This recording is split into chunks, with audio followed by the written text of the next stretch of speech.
man, like Steve Martin is Steve Martin, so like being a part of this project was just like unbelievable, you know what I mean? Like to see someone who I've probably seen more than like my real family because I've watched for so long in my lifetime on TV and in film. It was just incredible. It meant a lot, and to meet him and to not be disappointed and to just like, I don't know, just get close and intimate into his life and uncover things. It was fantastic. I don't know that there was anything that I was surprised to learn about Steve during production, except that he was just like everyone was like, he's normal, and he was normal. I mean, he's like this fantastic talent and this fantastic creative, but he was just like a good guy.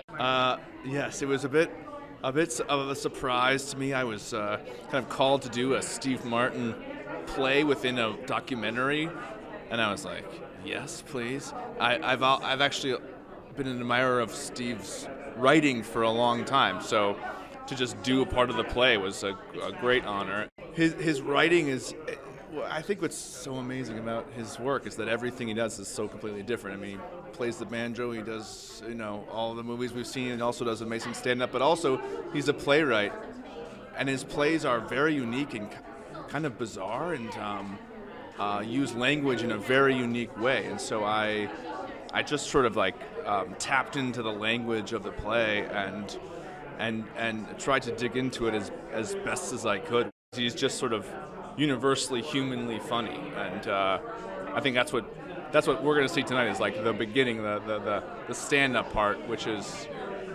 just like for everyone.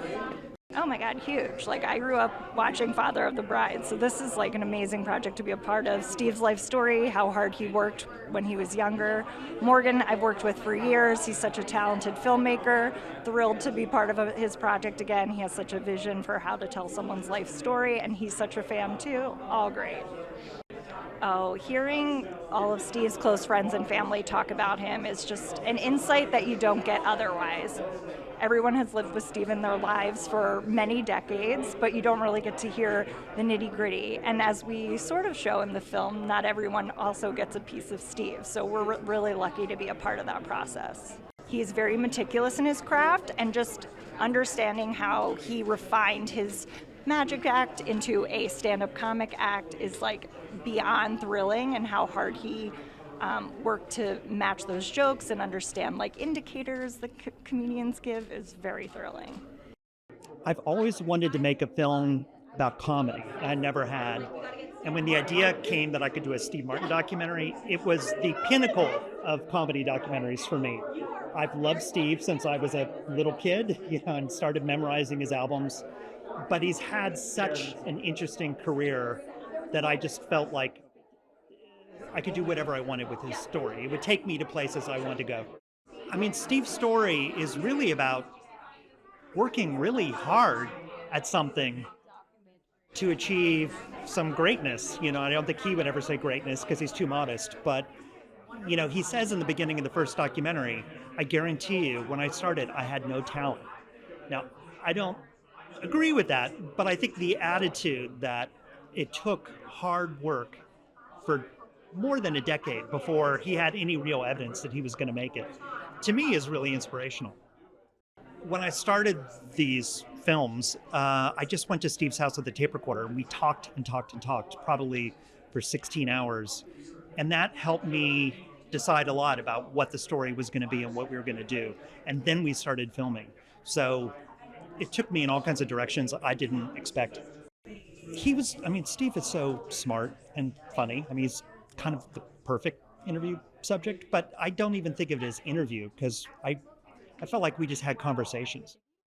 Well, the work I had seen him do before, I was impressed by, and you, as a performer, you get a little envious of someone who has a master documentary about them, like Won't You Be My Neighbor? Well, it's just circumstances at being a certain age, and I don't know what to do. I mean, I actually did one in the 90s, or the late 80s when I had LA Story come out, but I was half the age I am now, so there's always room for another one.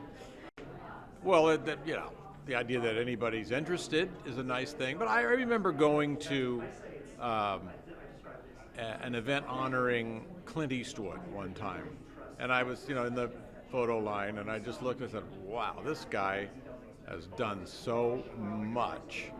And I sort of feel like this is maybe the appropriate time to do something. I've done a lot, whether it's good or bad, I don't know, but I've done a lot. I love being the center of attention. Thanks for watching. Make sure to like and comment on the video if you enjoyed it. Subscribe to the channel and hit the notification bell to be notified when new videos are released.